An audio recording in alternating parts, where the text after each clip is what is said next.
going to the hurry-up offense. Yes, let's hurry things along with Marcas Grant and Handsome Hank. Welcome to the DDFP, as always, presented by McDonald's. Go get yourself some all-day breakfast, fellas. A lot to get to.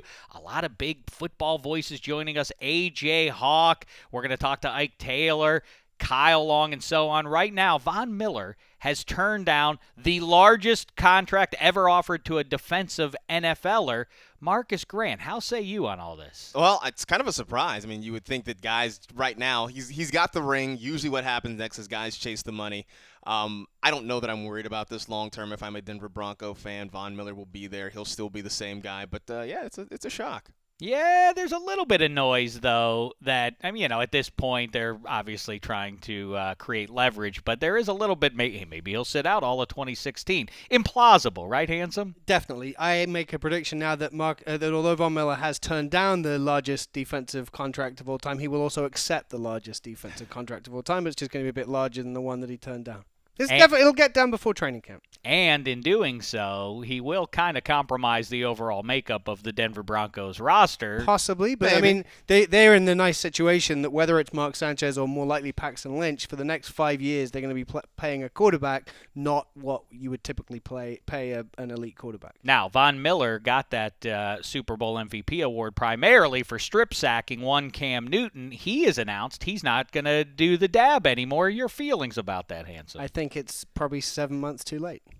It was fun the first couple of times, but really, I think there was a point during last season where Larry King came on your NFL Game Day blitz on Sunday. And I felt like that was the point where the dab was officially retired. Jumped the shark, if you will. Yeah, but I don't know that you can blame Cam for that. I mean, everybody else kind of ran that thing into the ground. But I like the fact that he's moving on. Everybody has to evolve, so we'll see over the summer what is the new hot dance, what goes viral on the internet, and that'll probably be what Cam adopts. Dave, you're sort of down with the young people with your hair, so yes. Can you tell us what possibly might be coming in the future? I'm going to do me, and I'm going to let Cam do him. Right. I don't know. Ike Taylor and I, though, coming up, we've already recorded some thoughts about Muhammad Ali and how he connects to the likes of Cam Newton. So Be on the lookout for that. And by the way, speaking of my new hairdo, Emma VP behind the glass, editor extraordinaire and producer too. She is a young woman, and she deemed my new haircut age inappropriate. Mm-hmm. Emma VP, how say you? Well, you brought it up, Shek, and I did say it was a bit aggressive. Uh-huh. That was my word. And, yeah, I mean, maybe better for 25, 35-year-old, but you're pulling it off, and that's all that matters, right? I mean, I think that's like right at the end there to say, like, yeah, but you're pulling it off, and that's what matters. Yeah. After you just said it's for a young person, and it's too aggressive. So you just actually just threw in a little bit of empty nonsense to try and make it. Emma, I don't think he's pulling his hair off. I think it is falling out naturally. Oh, Handsome, you stinker. Next up, Aaron Rodgers, who plays in it's the Cheese State, the Cheeseheads, but dairy. It's America's Dairyland. He's off the dairy now. What do we make of this? Is this going to make him unpopular with the locals? He's really going to have to play well now because here it is. You are eschewing what is one of the state's biggest exports. I mean, their license plates say America's Dairyland, and here it is. You're giving up dairy. You're going to have to go out and really play well. This is not going to be solved by you wearing a Milwaukee Brewers hat or hanging out with any of those players. Like they lose their first 2 games. I wouldn't be surprised if fans start calling for a replacement. Yeah. Yeah, I mean, his family's already gone Hollywood with his brother on The Bachelorette and so on. Handsome, best cheese. Stilton. Oh, you were ready with that answer. I love Stilton. I love a nice Stilton or Roquefort or Blue. Mm-hmm. I mean, they're all cheese, the same. They're all related. Stinky, like some really stinky blue cheese. That's me. I also like a very mature cheddar, something very tangy. Marcus? I agree. A good sharp cheddar I think is really good. I'm a fan of the brie as well. I can go sharp. I can go mild. Anything in between though I think is. I like a nice Asiago. You just like saying Asiago. I like saying Asiago. What I like is Parmesan or Parmesan. But I just like to eat it as cheese. Right? Most people would like to put it on top of some pasta or something like that, but it's just delicious by itself. I had a brie the other day, and I was using, and you really do have to be careful. You have to use the cheese knife because if you handle it too much, I took a shower. I washed my hands, of course, that night. Then I took a shower the next morning, and I still could not rid myself of the brie stench. And I didn't know if it was appropriate to. Oh, terrific! Or if I should be. I would leave it on That's my a little both. creepy, actually. A little both. Yeah, that a little is bit of both. strange. All right, start the show. Yes, hi and hello, football fans. It's your old pal Dave Dameshek, and as I mentioned, you are now listening or watching the Dave Dameshek football program, and as I mentioned, we are presented, as always, by McDonald's all-day breakfast. Ross Tucker, our guest earlier in the week, declared the Egg McMuffin nothing short of the greatest sandwich on the face of the earth. Wow. Now, he's a man who's willing to stick his neck out when the debate gets hot. You can go back and listen to that. A lot of feedback for both the audio and the video consumer. On our debate, we brought Jeff Schwartz, new to the Detroit Lions, who foolishly, along with Handsome Hank, attempted to support icing over gravy. Marcas Grant, where do you come down on that real quick? I mean, why wouldn't you want icing? I mean, you can have it, but you can only have one or the other for the rest of your day. I mean, the phrase is the icing on the cake. Nobody talks about the gravy on the potatoes. And not to say that gravy's bad, but if you're giving me a choice, It's pretty simple, isn't it? it's icing. Right. All right, well, you're Now, both wrong. the other thing- Good luck with your icing at Thanksgiving. But Ross Tucker also believes that the percentage of icing on a cake must be 5%. Yeah.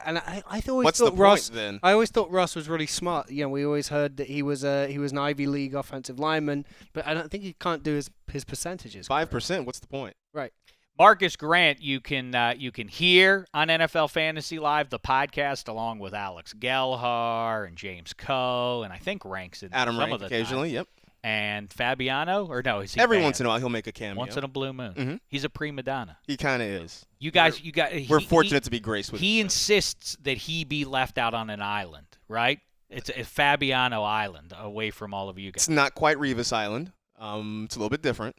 But, And yeah. the fantasy is heating up already. Go to NFL.com, read Marcus's and his pals' pages on fantasy as you begin your prep there. And, of course, NFL Fantasy Live will be back on NFL Network soon enough. And the English chap whose voice you heard a moment ago serves as our resident Miami Dolphins fan. It's Handsome Hank.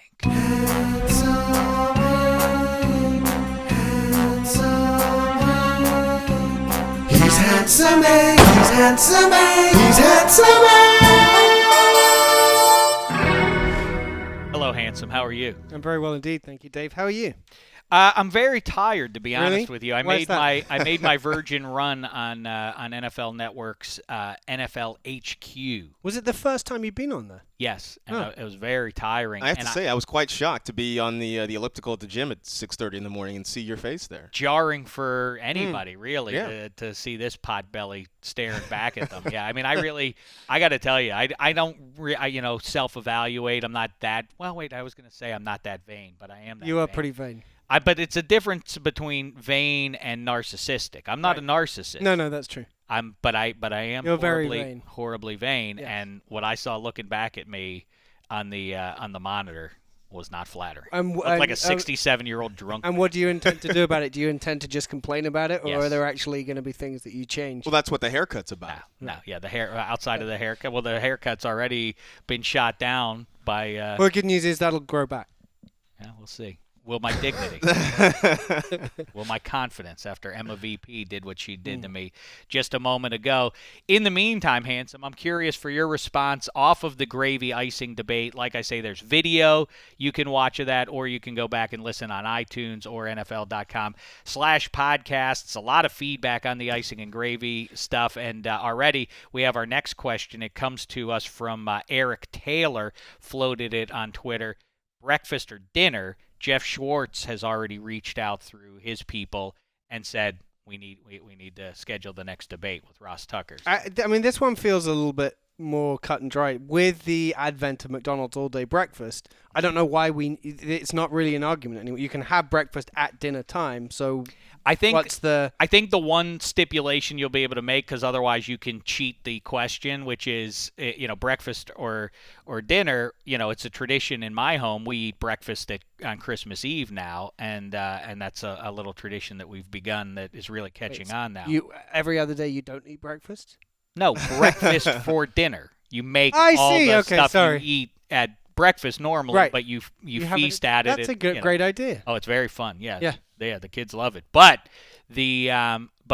of course that's the answer. If you love breakfast food, then just eat it for Eat it dinner. at dinner. Right. That's the answer. So, but the stipulation will be you can never eat breakfast for dinner. If you rule out breakfast, then Right. you can't eat it at 8 p.m. either. Can't go to McDonald's and get dinner's it. so versatile. I don't know how this could be. You could have pretty much outside of. All right, well, outside we'll of have this breakfast. debate. We'll have the debate at its proper time. But Handsome Hank, we did get a question from a listener. Emma VP, do you have that one to read for us here? Do we have it? Oh, here it is. Ben Price dropped a line. I'd like you to let us know Handsome Hank's reaction to the words Yorkshire pudding dipped in gravy. If he's a true Brit, he'll get homesick. Cheers, Dave. That's the truncated version of the question, because the first part of it refers to Handsome Hank as being a soft Southerner. Well, I don't know why you.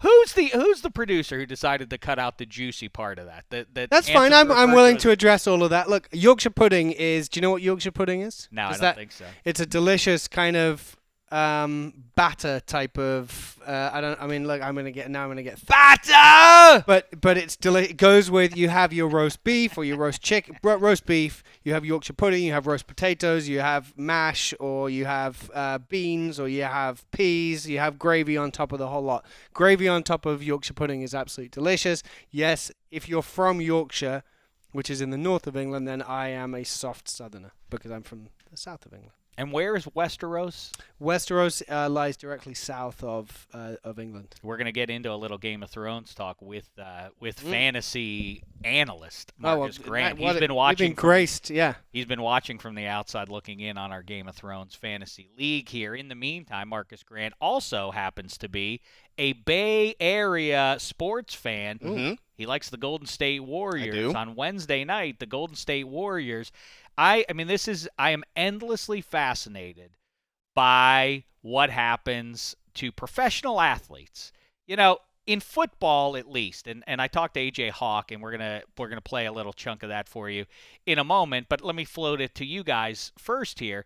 Isn't it weird that at least in football, there can be differences in the elements? If you don't play well in the freezing cold as a team for whatever reason, then at least you have that as an excuse. Basketball courts are all inside in the NBA. How big a difference can it be if you're in Oakland, California, or you're in Cleveland, Ohio, that you would get that big difference in the final score? Well, I think what we saw on Wednesday night is a difference in energy. I mean, for the Cavaliers, that was a must-win for them. They couldn't go down 0-3 in that series, and I think they had an energy that the Warriors didn't match. I think in terms of home court, there is some difference in terms of sight lines and that sort of thing in the arenas. Everything's a little bit different, but yeah, in terms of, it's not like baseball where you've got to figure out the outfield angles or anything like that. But, and I do think the home crowd means something a little bit. I mean, I think there's that emotion involved in having a home crowd behind you that is kind of, it's something different. I always say that the thing I like most in sports, of all the different storylines that you can latch onto generically, people love the underdog story, but to me, it is the superstar. It is the guy who is considered among the best in the generation, or maybe even all time, and that's what LeBron kind of is fighting to do, is for his place in history. And, there are a lot of people like Patrick Claybon, who we talked to last week, Chris Wessling from around the NFL, who poo-poo the idea of narratives. That's just media nonsense. And that ignores that pro athletes are human beings. Of course they care where they stack up and how they're perceived. Are they completely without any vanity or narcissism like Dameshek? No, no, these guys all have massive egos. Of course they care how they're regarded, and they understand that if they have a losing track record, that's going to put a dent in how they stack up with Michael Jordan if you're LeBron James. So A home court advantage, it was not, in my opinion, on Wednesday. He had to feel the weight of the state of Ohio on his shoulders. If we go down 0-3 here, all these hopes and dreams of the millions of people are going to now fall on me, and they're my responsibility. I think he salvaged some dignity for himself, and he made it so that this wasn't another just complete, absolute train wreck.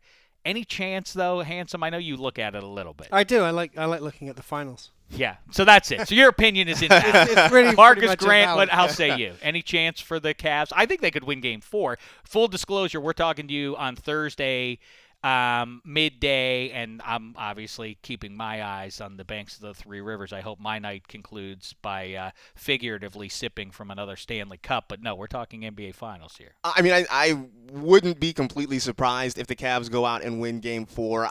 In my mind, I think the Warriors regroup on Friday night. I think they win a close one in Cleveland, and they go back home and they close it out in Game 5 in Oakland. But look, the Cavaliers got fully embarrassed in those first two games in Oakland. I mean, Game 1, they lost basically to the Warriors bench. Game 2, they got run out of the building. So, yeah, I think they salvaged, not only for LeBron, but for the team as a whole, they salvage a little bit of dignity, and so I expect them to come out with a pretty big energy on Friday night. I just think the Warriors will regroup and do their best to match that energy. The other side of the state, the sports state, Cincinnati, Ohio, Andy Dalton was in not exactly the same spot. Obviously, LeBron has a much greater profile than Dalton, but it is sort of Kevin Lovey with the stuff that happened with Andy Dalton. Had he tried to come back after a victory over Pittsburgh in the playoffs. That would have been awfully interesting to see how all that shakes out. As it is, I refer to it as a stay of execution. The injury, I think it bought him another year, bought Marvin Lewis another year. But winning does matter, no matter what anybody else wants to tell you. People want to marginalize people like me who count rings and say those are highly significant when you're evaluating all-time greatness. And as a matter of fact, on Friday evening, you can watch this on Total Access. But here's a sneak preview put together for us by the mean-spirited MVP. Dameshek here. Today, let's talk about those serious-minded analysts who mock dummies like me who think winning Super Bowls is a good measure of an NFL QB's greatness.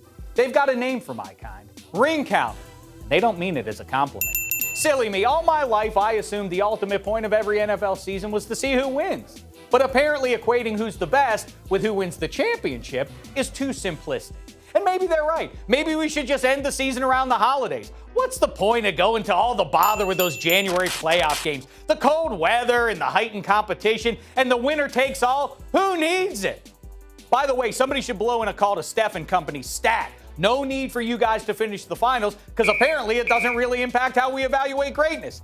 Same goes for Game of Thrones. Let's spare the thousands of fictional lives that are about to be lost. No one cares who wins. Same goes for you, Avengers and Justice League. We already know you're heroes. No need to prove it by beating the bad guys. Now, of course, the serious-minded analysts will tell you these other hypotheticals are false equivalents because football is the ultimate team game. It's not just about one man. Terrific. But egalitarian platitudes notwithstanding, that one guy who gets paid 10 to 20 times more than most of his teammates gets the lion's share of the blame, too. That's the deal. Those serious-minded analysts will still say you need to do your film work to understand. You can't count rings as a measure of one's greatness. But here's the thing. Yes, I can. Because the contrary is absurd. Don't just take my word for it, though. Vince Lombardi, the trophy guy, he said Winning isn't everything, but it's the only thing.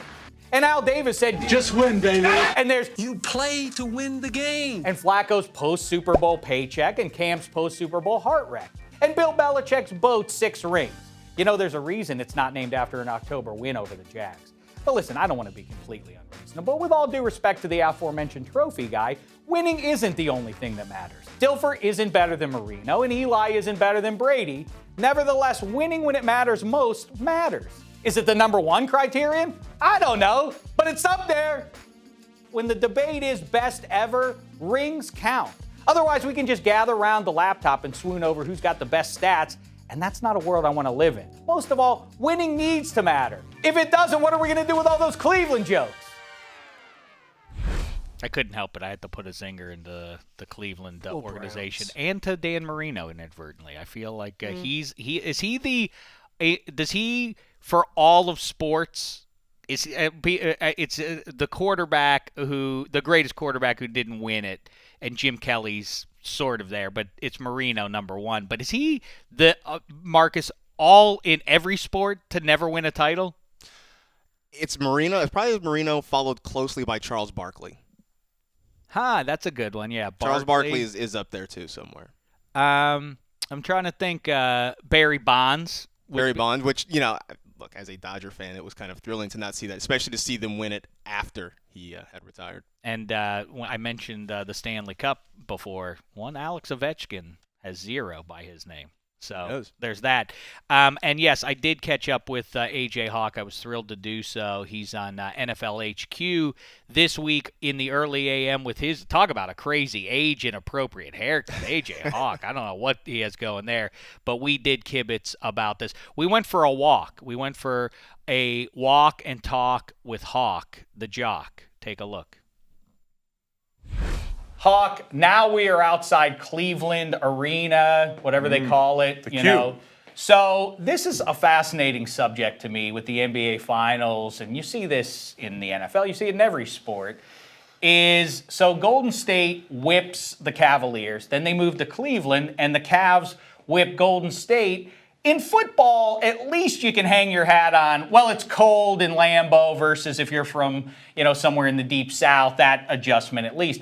What is so hard for professional athletes who are, their entire lives are devoted to getting right mentally as well as physically? What is so hard about being on the road? Why is there such a swing in results? Who cares where the game is played? I'm with you, man. I think people buy into the hype that people like you and the media hype up. Like, I don't know. I don't know if they can there's no way they can win 2 on the road. People think that.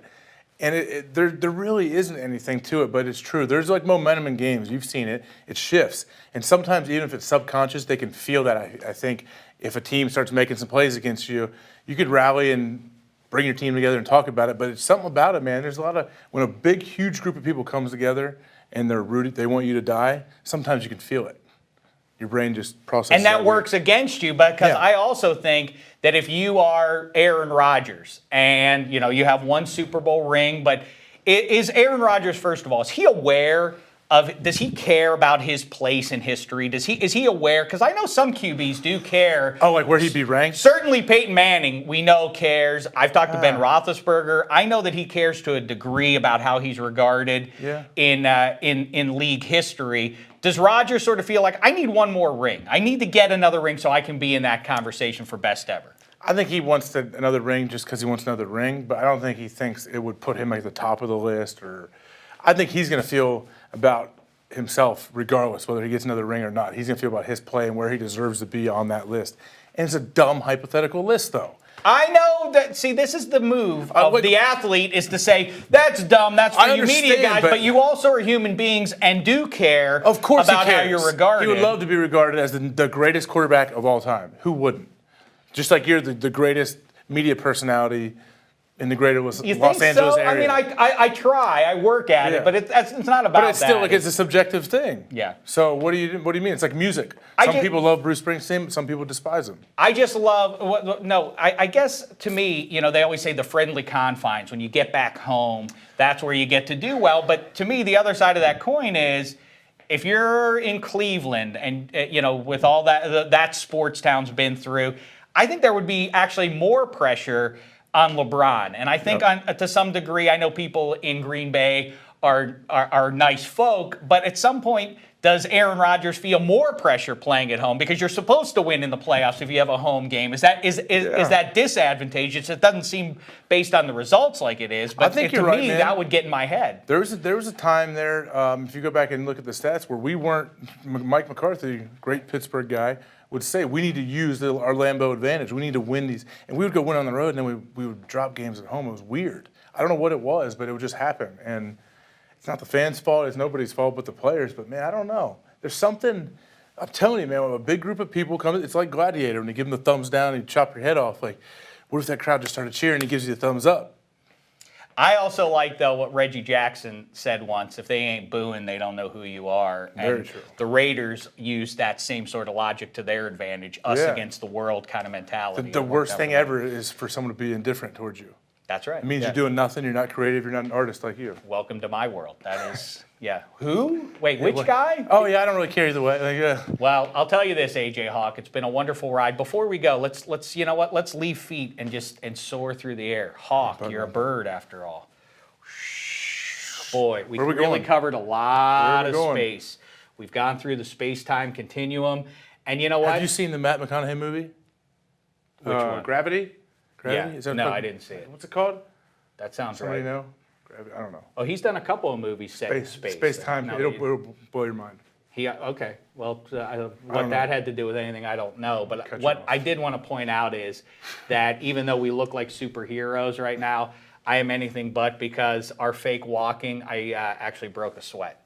I'm embarrassed to say that. Yeah. I feel like I need to ice my knee. I'm a little dewy. Look at this. Use that leg do. Is that yoga? Or Well, you hate yoga, I know. Sorry. Well, I don't like yoga because of the other men's feet.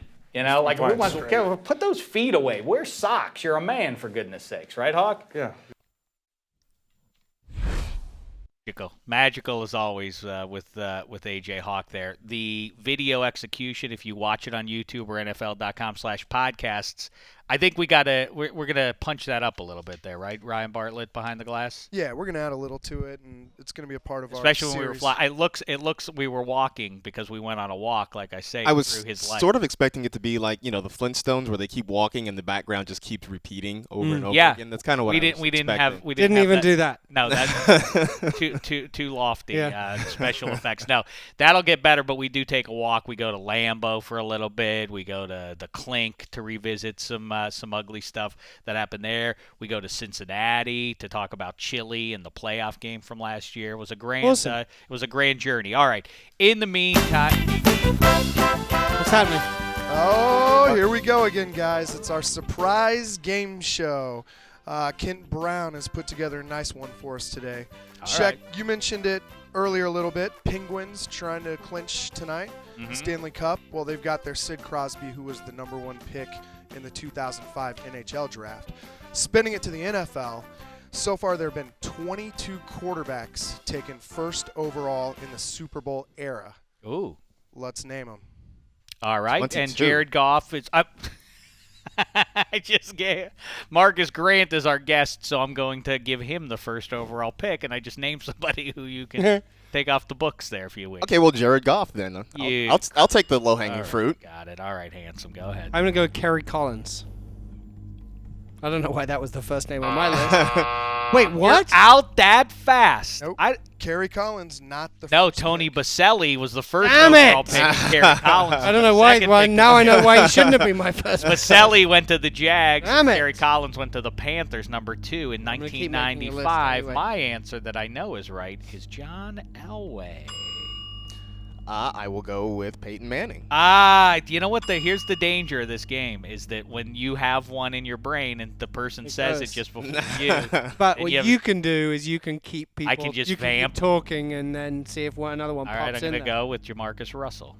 And that's exactly what just happened for me. I will follow that with Andrew Luck.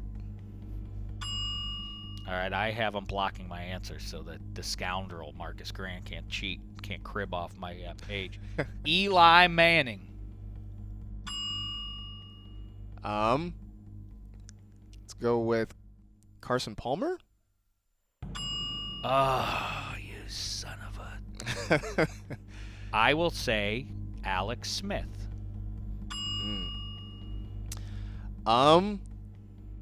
Wow. I'm running out already. We are running out of them. There shouldn't be. Don't you cheat for What him. do you mean cheat? I saw you just slide It blew a page over there. to It him. blew over there. Cameron Jarrell Newton.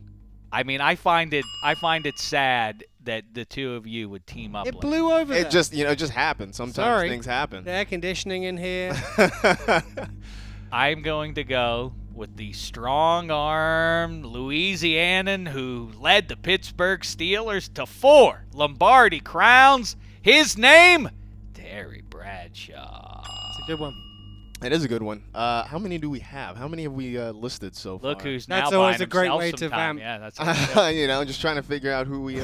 Stop giving him. I'm not giving anything. Marcus, you're halfway there. We are halfway there, really. Let's Super see. Bowl era, Drew too, right? Drew Bledsoe. Very nice. All right. Good one. That was a good one. I'm going to go with Jim Plunkett. Ooh, look at you. No, he wasn't number 1 overall. Let's see if we can vamp a little bit and think about some more of these. Let's say Dan Marino.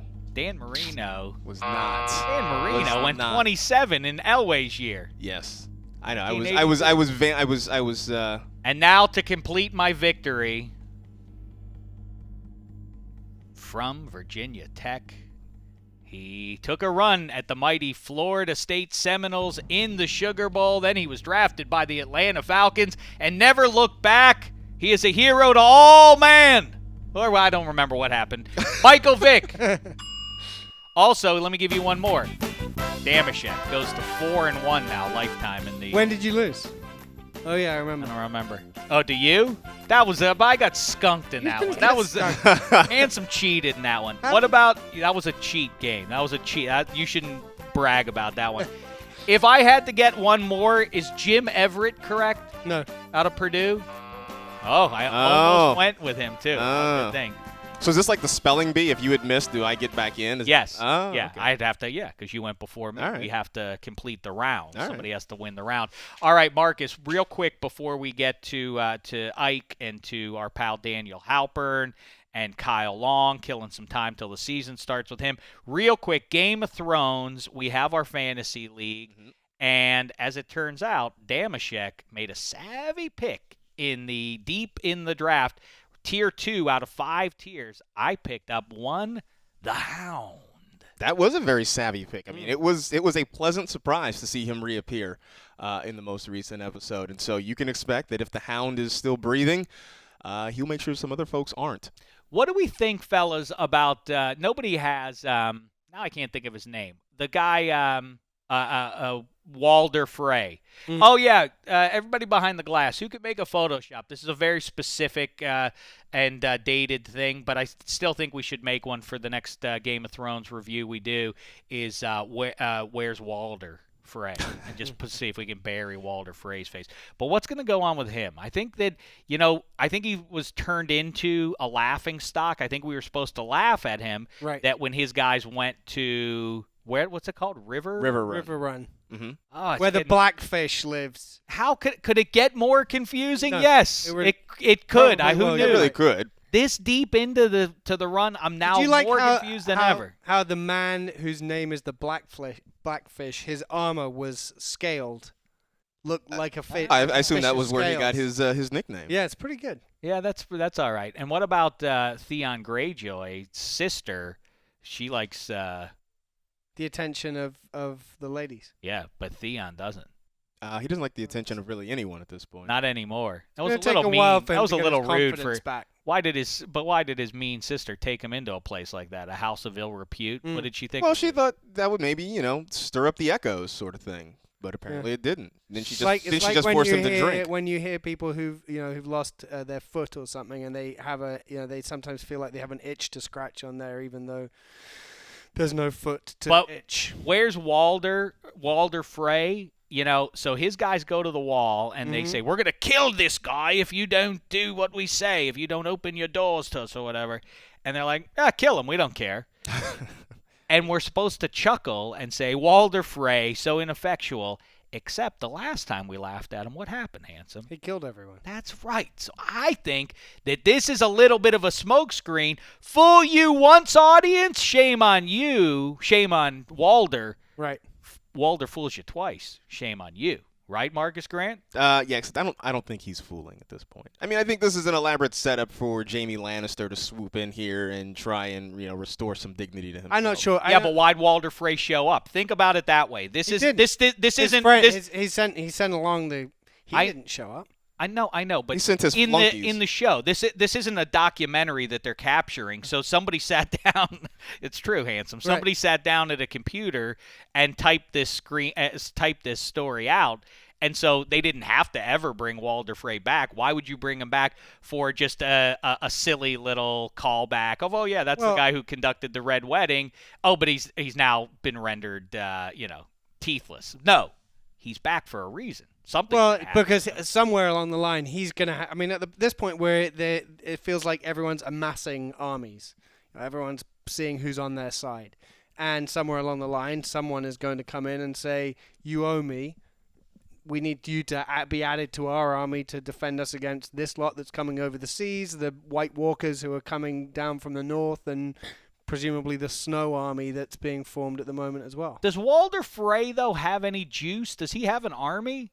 Everyone's got everybody's got at least somebody. A handful of people that can fight for them, and the support of their house. They control regions and areas, as opposed to maybe it doesn't matter so much about the men, but you can't get through there without being on side with one or the other. I mean, it's complicated, and I'm making a lot of what I just set up. I'm really having, when I said it, it sounded. It sounded I great. was actually saying things, and I was like, "Oh wow, that." You know what? It sounded really good. Here's the way to trick yourself, or at least this would work for me in doing these Game of Thrones discussions now on the DDFP every week. It has exposed to me how little I really understand it. You just avoid all conversation and you'll walk through life. I know exactly what's happening in Westeros, but when you try to have a conversation, I have no idea how those people connect. Yeah, it's making me sad. Throw him through the moon door. Oh, yeah, throw him. Yeah, we could throw. By the way, my favorite speech from last week was Cersei and Lady. Oh, it was fantastic. When she said, "I don't know if you're the worst human being I've ever spoken with."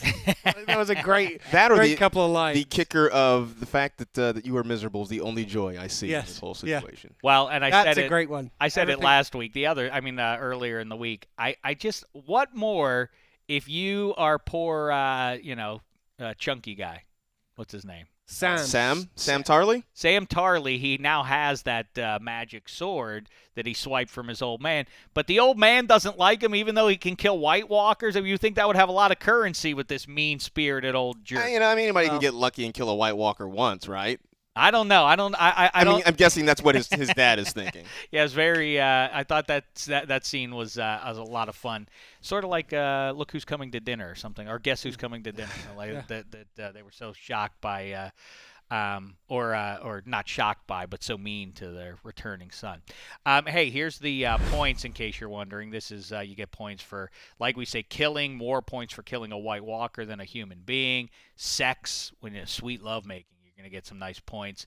Promotions, demotions, so on and so forth, and coming back from the dead is very good. But in the meantime, let's get it to, I am Dave Damestark. Handsome is Handsome Hank Hodge, son of the Harpy. Maurice Thrones Drew, and now we turn it over to the Fantasy Hall of Famer himself. It is time for a preview from Michael Fabian Snow. Hey guys, it's time to take a fantasy look at the upcoming week of Game of Thrones, episode 8, titled No One. Last week we saw the return of the Hound, but instead of the violent dog we once knew, Sandor Clegane is now a kinder, gentler man. Kind of like a puppy dog. Oh, that's until Ray and his companions were slaughtered by what was left of the Brotherhood Without Banners group. Now the Hound is madder than a junkyard dog. That makes him a good bet to record multiple kills in the very near future. Much like Le'Veon Bell in fantasy football, the Hound is a must-start in fantasy GOT. I've been saying this for weeks now, but Cersei Lannister is still a good start.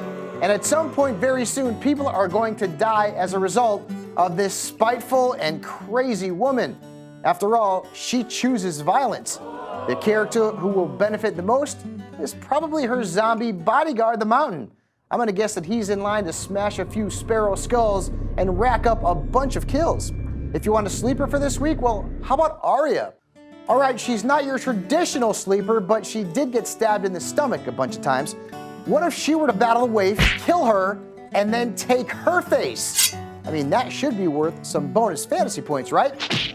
Good luck this week, my friends. Ooh, Fabiano, a lot of provoking thoughts, I thought, and I don't know what he's got against Cersei. He doesn't seem to like her very much. No. Now, does it matter if these people don't die by Cersei's hand? Because she's not actually going to physically kill them. Well, we're going to see when we get there. That will be certainly something that the Game of Thrones judges will need to rule on. Yeah, we'll have to turn to the Meister on that. And just a quick review. We're not going to look at everybody's team, I don't think. But Handsome, you see Daenerys, Ramsay, He might check out here, Handsome. I don't know that you're going to get anything. I'm not so worried about. I mean, I think Tormund Giantsbane is about to wreck shop. I've made a big pick on Podrick. Podrick, that's a bold choice. Here's the thing. Podrick was. I mean, I think a couple of seasons ago, I got a lot of points for Podrick. Made a visit to a house of ill repute. I probably would have come away with apparently somewhere in the region of 50 to 60 points from that. I was betting on Podrick doing that again, and unfortunately hasn't managed to sow as many seeds this year. And Tormund Giantsbane is the wildling? He's the one who looks like Justin Turner from the Dodgers, yes. He's going to make his love on... Possibly. On what's her name? She may not be ready for that. Giantsbane is his last name. Who knew the wildlings were fancy enough to get surnames? I had no idea. Small John Umber for Dameshek. I bet you couldn't pick him out of a lineup. Of course I couldn't. All right. Hey, good stuff, fellas. Marcas Grant, again, make sure you track him down. NFL Fantasy Live.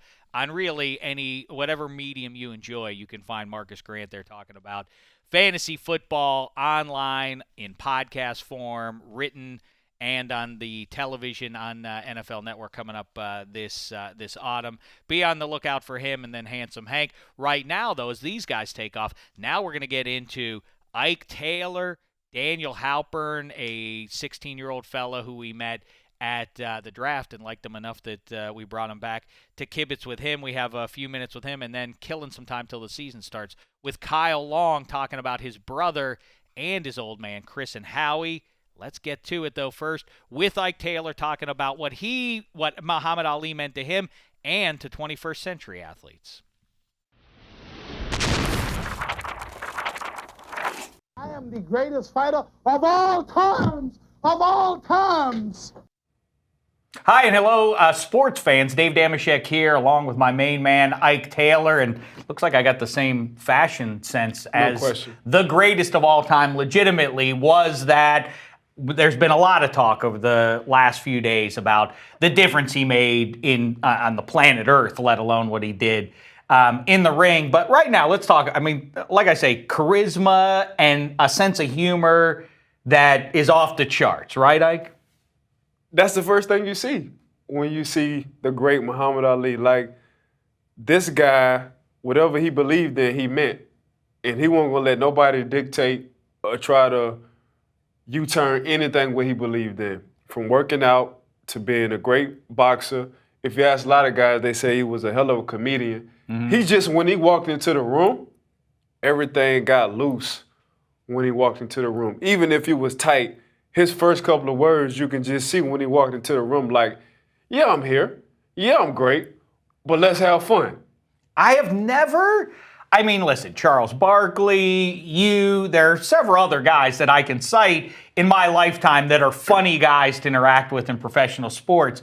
But Ali coming in there and telling rhymes all the time, take a look at some of the stuff that he did. Let's check it out. And I said, Joe's gonna come out smoking, and I ain't gonna be joking. I'll be pecking and a-poking, pouring water on his smoking. And then this might shock and amaze you, but I will destroy Joe Frazier. What would happen, Ike, if somebody was, Cam Newton a year ago, some people at least, maybe a small percentage of America, but nevertheless, some people don't like the dancing and everything else, which is crazy because, like we say, a half a century ago, Ali was doing it bigger and better than anybody we've seen ever since. Muhammad Ali did it way back in the day. Cam doing it, and he's just doing it at a calmer manner. Like, Cam ain't really exposing himself like that. Probably early on, he was a little bit more selfish, but now you can see he kind of matured. And he's been that team leader that his coach wants him to be. A bottom line is, yes, he made massive, really the influence, it's not overstated, it's not hyperbolic to say that he really used his largesse as a celebrity to impact the world in positive ways.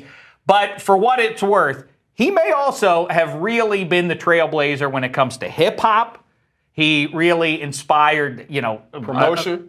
Promotion of self as an athlete. He probably, more than professional athletes realize now the impact that he made, how much money you guys get to make, and so on. Now that we're talking about greatness, if you ask anybody in this modern day area who is one of the greatest, I'm going to say Muhammad Ali. Boy, yeah, it doesn't matter where you're from. I have my hometown allegiances, but to me, Ali, the greatest of all time. What a beauty, funny and beyond. Good stuff, Ike Taylor. And anybody who knows me, knows boxing, or if you don't know boxing, just watch a picture of me and a picture of these fighters, you say I'm the best. I'm saying here once and for all, blowing my own horn, that I am the greatest fighter of all times, bar none. I met a young man, and we fell very much in love, and here he is once again. It's Daniel Halper and everybody. What's the poop? How you been, Pally? Really good. Thanks for having me. Certainly, certainly. And you're headed out tonight, as of the time of this recording. You got a pretty cool gig. Yeah. Which is you're working the red carpet for the NFL Films. It's on NFL Network. All or Nothing. It is basically Hard Knocks. For the whole season. In season. Yeah. So it's really one-upping the original product, Hard Knocks. This is in season, following a good Arizona Cardinals team. Yeah, I mean, they made it to the championship. They were probably one of the most complete teams in the NFL last year. And going into next year, really, I think they have like the #1 offense and the #5 defense. So it's a pretty solid team. Don't come out here and show off with your fancy numbers. That's not what it's about. But no, well, maybe it is. That's what it's about. The Arizona Cardinals, it's interesting. You say that they're a contender once again, and I don't think many people will disagree with that. The big question is Carson Palmer. Do you buy after the lousy playoff game that he had when he really fell on his face in a big way? I've said it before. I'll say it again. Carson Palmer, since that game, has said, "Hey, you just got to move on from something like that." No.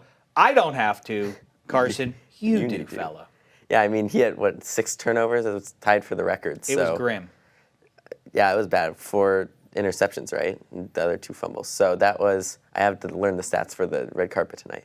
So that's a bad performance. I mean, that's up there with the Chiefs beating the Texans 30-0. I mean, bad playoff performances. The team's got to get past it. But, I mean, fans that are fans of those people, it's sometimes harder for the fans to get over. You probably are even too young to remember. Jake Delhomme had a stinker like that and was never right after that. Carson Palmer, higher pedigree, but nevertheless, at this age, he's the question mark for me with the Cardinals. My question for you is, are you going to ask Carson Palmer about that on the red carpet? What happened, man? Something like that. Just do that. I don't think I'll go right for the what happened. You didn't have you had a bad game. I don't think I'm going to go straight at it, but I might talk. I think he'd appreciate that raw honesty. You think so? Maybe. I think I'll pass up on Let's find out. We won't know until you try. But I think I'll definitely ask him, probably also Larry Fitzgerald. They had the statistical best years of their career. Carson Palmer, 36. Larry Fitzgerald was 32 last year. I mean, that late in your career, having the best seasons, that's pretty good. They have to be doing something special, so I'll definitely ask about that. Let's figure out some line of questions here. Something I've been talking about the last couple weeks around here is, it's a fascinating thing, as opposed to if you start talking about greatest quarterbacks you've ever seen, you can pull from 5 to 10 names and make a cogent case for why that guy might be in the top 2 or 3. Same goes for running back. But not when it comes to wide receiver. Jerry Rice is the clear cut. Mm-hmm. Who's number 2? Terrell Owens. You think T.O.? I think so. I mean, he's number 2 in all the records pretty much, isn't he? So that goes for that. And he's up there with a lot of the. He's just such a polarizing figure to watch. I mean, me going back and watching highlights of him more so than watching live games. I don't think I ever watched a game where he played in it. But I mean, he was the best. He was the guy that took over for Jerry Rice. He kind of kicked him out the door in San Francisco. So I think the guy that takes over for Jerry Rice would probably be the number 2. All right, so you can talk to Larry Fitzgerald about where he stands among all-time receivers. Let him make his case for number 2. He's very modest. I bet you he won't do it. Who else? You got to look out for Calais Campbell. He's a delight. Yeah, I'm excited to talk to him. I mean, I watched The League. He was on The League. He did a cameo. He's the questions that I'm going I'm doing football questions for all the guys, but then I'm also going to be doing more TV-related questions. So most of them haven't. This is their first TV gig, even though it's more reality, and I guess technically they're on TV every week playing football, but this is their first real TV gig, I would say, versus Calais Campbell, he's been on Family Feud. He did the NFL Family Feud. He's been on the league, and I think he's maybe cameoed in 1 or 2 other things also. So going at it for him, can't really ask what do you want to cameo in, because I mean the league for a football player seems pretty cool, but I'll still ask him that for sure. Pretend I'm Calais Campbell right now. Okay, so and first you got to get my attention, because there are going to be other people out on the red carpet trying to get Calais' attention. So first get my attention. Hey, I got to get in there and watch this. I got to see how I do in episode 1. I love the Hurricanes of Miami. I got to get inside. I don't have time for all these questions. You got to get. I'll probably go tug on the kneecap of his suit. I'm in a hurry. Let's get going here. What are we doing? Got to get inside. I'm hungry. So, what did you think about the show? Who are you? I'm Daniel Halper in NFL Now, here reporting from the red carpet in LA. What was your favorite part about the show? What show? Oh, you're talking about this documentary? Me. That was my favorite part. This is offensive. You sound like Cookie Monster or something. Well, that's not. I sound like Calais Campbell if it happens, because that's how Calais Campbell sounds. All right, when last we spoke, and I want to get an update on this. It's a lot warmer here than last time we spoke. Oh, it was miserable in Chicago. Yeah, I go back and I listened to the video that we took, and I could hear the railing shaking behind, because I was shaking so hard leaning up against it. You could hear the metal shaking. It was so cold out there. I thought it was because you were nervous to be so close to your hero. Anyway, you told a great story about, let's walk back through that for anybody who missed it. You got to meet Kamish Goodell. You got to announce the 2nd-round pick for the Denver Broncos, eh? Yeah. Wasn't it the no, first-round pick. First round. Yeah, first round. Sorry, I forget. Yeah, first Flew round. over my head. Yeah, first-round pick for the Broncos, 26th overall. Selected Paxton Lynch. I heard about that. Quarterback from Memphis. Really cool. So the story was that I told Roger Goodell that I'm taking the jersey and I'll give it back to him in Denver when he comes and he meets me. Well, a couple weeks later, a month later now, I still have the jersey. It's still waiting on my shelf at home. If Paxton Lynch comes to get it, I might say, hey, nice meeting you and all, but you kind of passed the limit of time. I think I'm holding on to this. I mean, as of right now. Past the statute of limitations. I'm with you on this one. I mean, I'll still have him take me out for dinner and everything, convincing him that I'll give it back. And then I'm like, I think you passed over the limit. But thanks for dinner. Bye. Clever move, Halper. I think that's I what like I'll go where your for. head's at on this one. So you're gonna let him get you a fancy dinner. You're gonna get surf and turf, and then at night's end you're gonna skunk him on the jersey. Oh yeah, I'm a big fancy food, steak eater, seafood. I went to, when we were in Chicago after the draft, I went to Gibson's, which is the famous steakhouse there, and I got the 36-ounce tomahawk steak, and they're like, you're not going to eat the whole thing. I'm like, just watch, and I ate the whole thing. They brought me a big cake for dessert. Wow, muzzle tough. Look at add another pelt to the wall of Daniel Halper, and he's living the dream. It feels like. Oh, for sure. Going out yapping with pro football players on red carpets and such, stealing jerseys from future franchise QBs, so on and so forth, and eating 36-ounce steaks. Why don't you go get one of those now to be right in the brain and in the belly before you talk to the Arizona Cardinals. Sounds good. Thanks for coming back and visiting Thanks with us. for having me. Yeah, and make sure Paxton Lynch doesn't get a load of, I hope he does not see this video, because that could scuttle your devious plot. Maybe it'll incentivize him to actually come for it, though. You never know. The season is drawing ever closer, but it's still a ways away. That's why it's time for another episode of Killin' Time until the season starts with our pal Kyle Long of the Chicago Bears.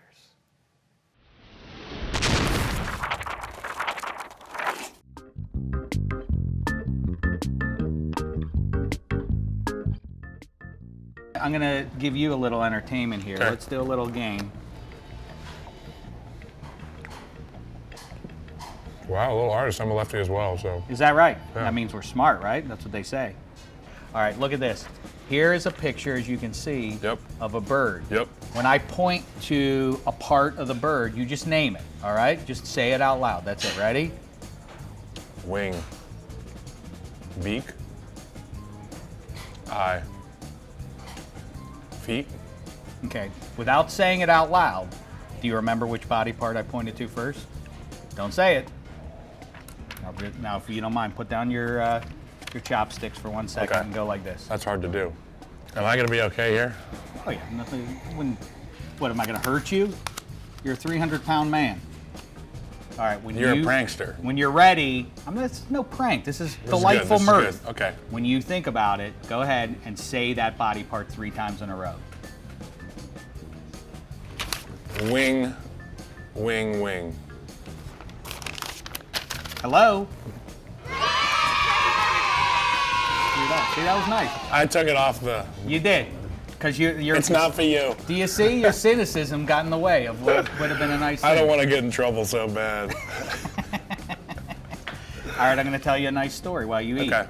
I forewarn, it goes into some dark places, though.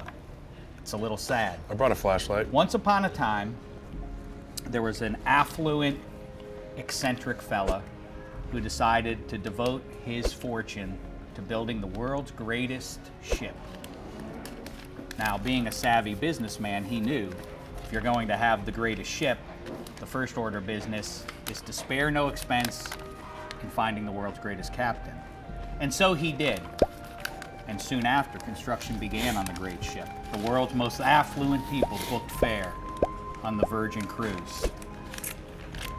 And that ship set sail to much fanfare. For little did anyone know of the iceberg that lay ahead. That iceberg ripped the boat to shreds. The great captain was barely able to dash off an SOS.